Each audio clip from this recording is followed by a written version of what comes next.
Goeiemôre, dit is Sondag die 10de Mei. Welkom by die diens van NG Gemeente Skatbere. Mag jy saam met ons God se teenwoordigheid en nabyheid beleef.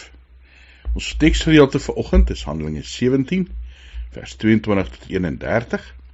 En ons tema is asem wat lewe gee. In 1 Petrus 1 vers 3 skryf Petrus, hy sê, nou het ons regtig hoop, omdat Jesus Christus uit die dood uit opgestaan het. Het is my voorreg om jou te groet namens God, om vir jou te kan sê genade en vrede vir jou. Hierdie groet kom van God ons Vader, van ons Here Jesus Christus, hy wat vir ons opgestaan het uit die dood, van die Heilige Gees, God wat in en by en deur ons is. Amen. Op 'n dag kom 'n juffrou by 'n klas en sy vra vir hulle, wat is die kleur van appels? Party kinders steek hulle hand op, rooi, ander groen, ander geel, party sê partykeer so bietjie tussen groen en geel en rooi, ander sê weer donkerrooi, amper maroon. Een kind steek 'n hand op en sê met oortuiging wit. Die juffrou probeer vir hierdie kind verduidelik, ja, appels is rooi of groen of geel en partykeer iets tussenin, partykeer amper gestreep, maar nie wit nie. Maar hierdie kind, hy gee nie op nie, bly sê, juffrou, appels is wit. En uiteindelik, uit frustrasie, sê die kind vir die juffrou, kyk in die appel se binnekant. Wat 'n kleur is die appel binne? As ons as mense praat met mekaar, gaan dit nie oor wat 'n kleur is ons buite nie, maar dit gaan oor wat is binne. Ons almal is gemaak om na God te soek. Ons almal is gemaak met 'n besef dat daar 'n God is, dat daar 'n God is wat gevind kan word. En die wonderlike is dat ons God kan vind. Ja, soos ons moet asemhaal, en ons almal dieselfde lug inasem, so soek almal na God. En God is te vind. Dis die wonderlike van God, dat hy te vind is. En die gedeelte wat ons vandag gaan lees, vertel juis van God wat gevind word deur mense. God wat gesoek is deur mense. Al het hulle nie regtig die detail daarvan geweet nie. Voordat ons lees, kom ons sluit saam die oë. Here, dankie dat ons kan stil word en weet dat U lewe. Dat ons kan stil word en weet dat U teenwoordig is. Here, ons bid dat U vir ons vandag sal lei en versterk, sal krag gee. Here, dat ons met hoop en met vreugde sal lewe. Ook wanneer ons nou luister na die Bybel, dat ons U stem sal hoor. Here, as ons saam bid, as ons saam sing, as ons saam dink oor U, mag U lof en vreugde in ons vind. Mag ons altyd vreugde vind in U. Dankie Here dat U lewe. Spreek, U kinders luister. Amen. Handelinge 17 vers 22. Paulus het toe die middel van die Areopagus gaan staan en hy het gesê, Atheners, ek sien dat julle in alle opsigte godsdienstig is. Want toe ek deur die stad gestap en noukeurig gekyk het na die voorwerpe van aanbidding, het ek ook 'n altaar gevind waarop geskryf staan, aan 'n onbekende God. Wat julle dan onwetend aanbid, verkondig ek nou aan julle. Die God wat die wêreld gemaak het, en alles wat daarin is. Hy wat die Here is van die hemel en aarde, woon nie in tempels wat met hande gemaak is nie. Hy word ook nie deur menslike hande bedien, asof hy aan iets 'n behoefte het nie. Dit is hy wat aan almal lewe en asem. Ja, alles gee. Uit een mens het hy die nasies van die mensdom gemaak, om die hele aarde te bewoon. Hy het vir hulle 'n vasgestelde tyd gegee, en die grense van hulle woongebied bepaal, sodat hulle God kon soek, en miskien na hom sou uitreik en hom sou vind, aangesien hy nie ver van een van ons af is nie. Want deur hom leef ons, beweeg ons en bestaan ons, so sommige van julle digters ook inderdaad gesê het, ook ons is van sy geslag. Aangesien ons dan van God se geslag is, moet ons nie dink dat deur die goddelike wese soos goud of silwer of klip is nie, 'n beeld gevorm deur die vaardigheid en ingewing van 'n mens nie. God het die tye van onkunde oorgesien, maar nou roep hy alle mense oral op om hulle te bekeer, want hy het 'n dag bepaal waarop hy die wêreld in regverdigheid gaan oordeel, deur 'n man wat hy daarvoor aangewys het. En hy het dit in almal bevestig, deur hom uit die dood te laat opstaan. Tot sover wat ons vanoggend lees. Hier beskerm sien ons 'n skildery van Paulus wat in die Areopagus staan in die stadsplein en met die mense van Athene redeneer. Vir die mense vertel van 'n God wat lewe. 'n God wat daar is vir alle mense. En dat alle mense gemaak is deur God om hom te soek. En dan wanneer hulle hom vind, by hom rus te vind, vrede te vind, hoop te vind. Ja, te besef dat God die asem is wat vir almal lewe gee. Die asem is wat vir almal hoop gee, krag gee. Vers 25. Dis hy wat aan almal lewe en asem, ja, alles gee. As ons die evangelie wil deel met ander mense, ons wat nou Pinkstertyd nader, die uitstorting van die Heilige Gees, die begin van die kerk, as ons die evangelie wil uitdeel, begin ons daar waar mense is, en nie waar ons self is nie.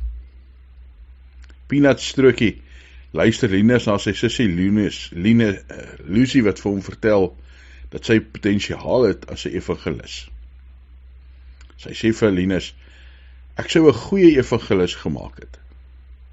Jy weet, daai kind wat agter my sit by die skool, ek het hom oortuig, dat my geloof beter is as syne. O, vra Linus, hoe het jy dit gedoen? En dan antwoord Lucy met oortuiging en regheid. Ek het hom geslaan met my kosblik. Daar's maniere om mense vir Christus te wen. En om iemand te slaan met jou kosblik is definitief nie die regte een nie. Dalk om jou kosblik te deel is 'n beter manier. Paulus begin waar mense is.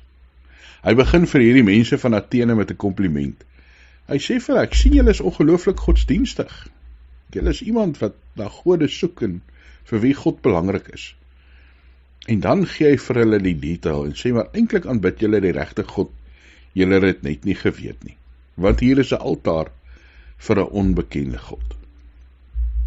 En so kom Paulus op 'n positiewe manier na hierdie mense toe. Bring hy hulle na God toe, hulle lewe wat hulle ken, hulle wêreld wat hulle ken, en dat hulle dit kan verstaan. In Athene was daar baie onbekende gode. Ja, so 600 jaar voor Paulus was daar 'n ernstige pes wat Athene oorval het en siektes wat niemand kon stop nie. En toe daar 'n digter van Kreta, Epimendes, met 'n vreeslike oulike plan vorentoe gekom.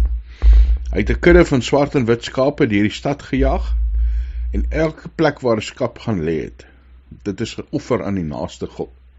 En as daar geen God naby was nie, is dit geoffer aan 'n onbekende God. Nou kom vertel Paulus vir die Atheners van hierdie God wat hulle nie ken nie, maar wat lewe, wat daar is. Laat mens nogal dink, so 'n paar jaar terug het Mercedes-Benz 'n advertensie gehad, waar iemand van Mercedes vertel het van hierdie veiligheidskenmerke van 'n Mercedes, en ook hierdie absorberingsmeganisme vir die persoon wat in die kar sit, en die persoon wat die onderhoud stuur sê, maar alle karre het tog hierdie ding, hulle noem dit 'n veiligheidsgordel. En dan sê die persoon van Mercedes-Benz, hy sê, ja, dit is so, maar dit is deur Mercedes-Benz ontwikkel. Maar daar is sommige dinge wat net te belangrik is om nie te deel nie. Die evangelie is een van die goed, te belangrik om nie te deel nie. Ons vra nie geld daarvoor nie, ons sit nie 'n prys daarop nie, ons gee dit nie vir die wat net ons dink dit verdien nie, dis daar vir alle mense. Soos lig om te kan asemhaal. Ons kan nie lig verkoop nie. Ons kan nie die lig wat ons inasem 'n prys opsit nie. Ons kan nie keer dat alle mense dit inasem nie. Dis daar vir almal. Ja, ons is mense wat deel in Christus se opstanding, in Christus se lewe en die Heilige Gees wat vir ons krag gee. En daarom gaan ons na mense toe. gaan vind ons mense daar waar hulle is. Sien ons God raak in die skepping om ons. Paulus wil die mense van Athene herinner dat God nie 'n geskepte God is nie. Hy is nie die een wat gemaak is nie. Hy is die een wat maak. In vers 24 tot 28 sê Paulus dit baie duidelik. Die God van wie ek julle almal vertel, is nie van mense afhanklik nie. Hy het alles op aarde gemaak, ook elkeen van julle. Dis hy wat sorg dat ons elke dag asemhaal. Dit het alles begin toe hy lang terug die heel eerste mens gemaak het, van wie al die volke afstam, wat nou op die aarde woon. God het toe vir elke volk 'n plek gegee om te bly. Hy het besluit hoe lank hulle daar sou bly. God wil hê dat al die volke op aarde hom moet dien.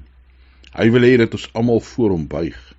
En gelukkig kruip God nie iewers weg, sodat dit moeilik is om hom in die hande te kry nie.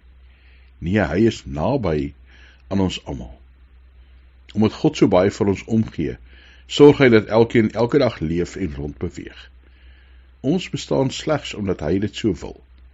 Een van julle digters het dit mooi opgesom toe hy gesê het, ons is deur God gemaak, ons behoort aan hom.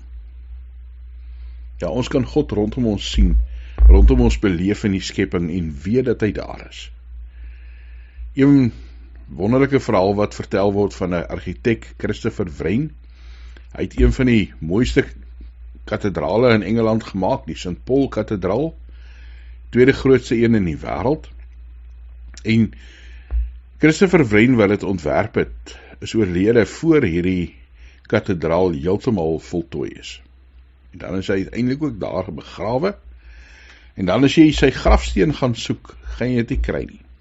Daar's net 'n klein plaatjie teen 'n muur wat sê, if you seek his monument, look around you.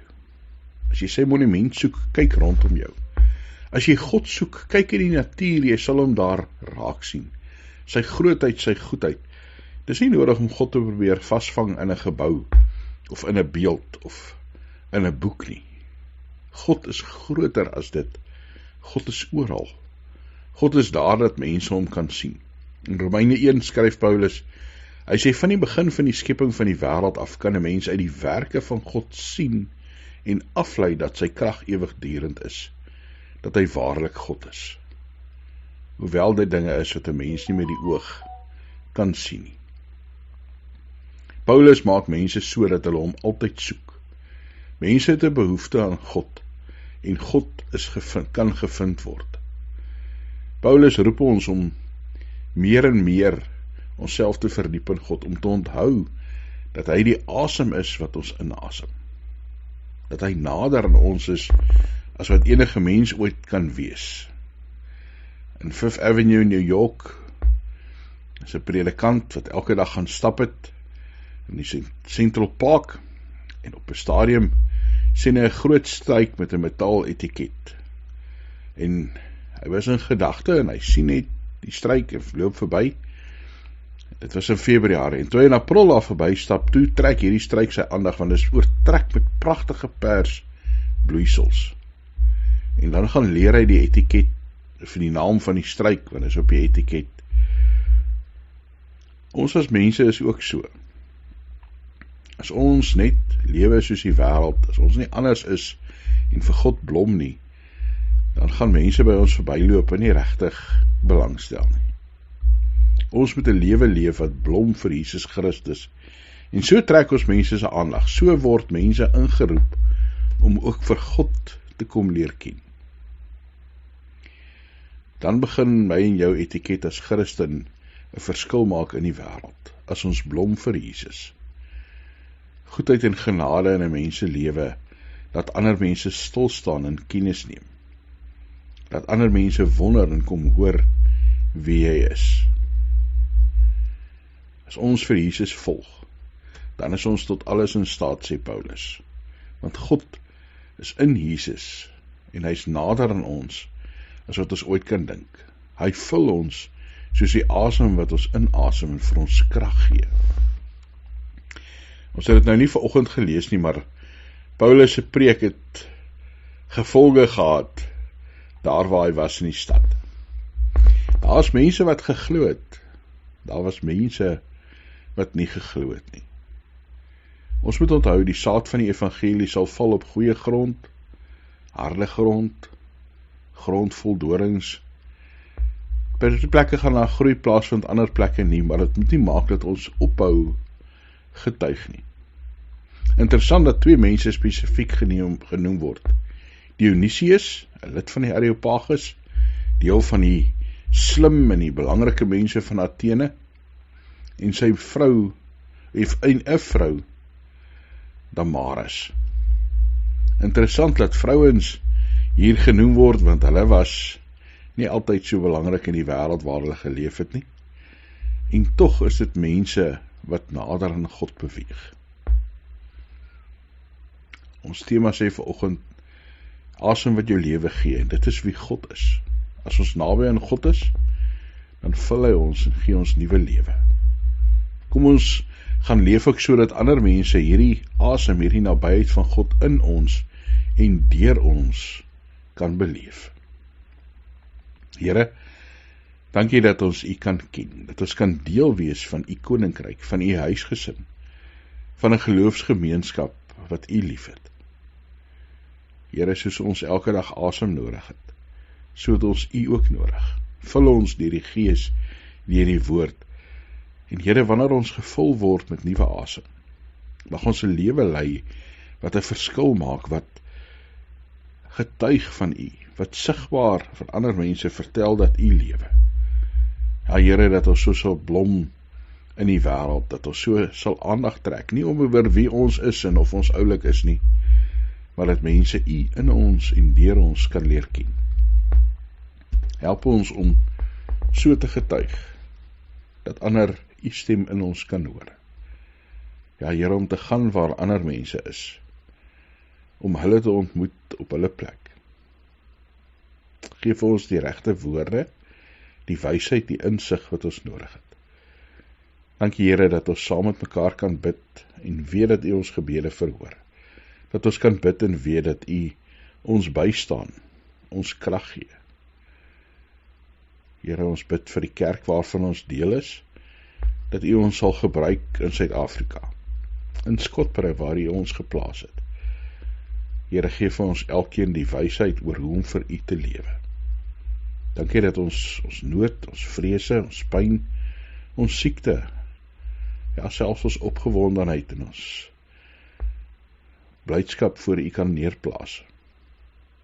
Weet dat U voorsien in ons behoeftes. Dankie sê Here vir ons vreugdes. Dankie vir U genade en liefde. Ons bid vir ons land en vir die wêreld waarvan ons deel is. Here, dat vrede ook hier sal heers. Ons bid dit in Jesus Christus se naam. Amen. Mag die Here jou seën en jou beskerm. Mag die Here sy aangesig oor jou laat skyn en jou genadig wees. Mag die Here jou gebede verhoor en aan jou vrede gee. Amen.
Thank you.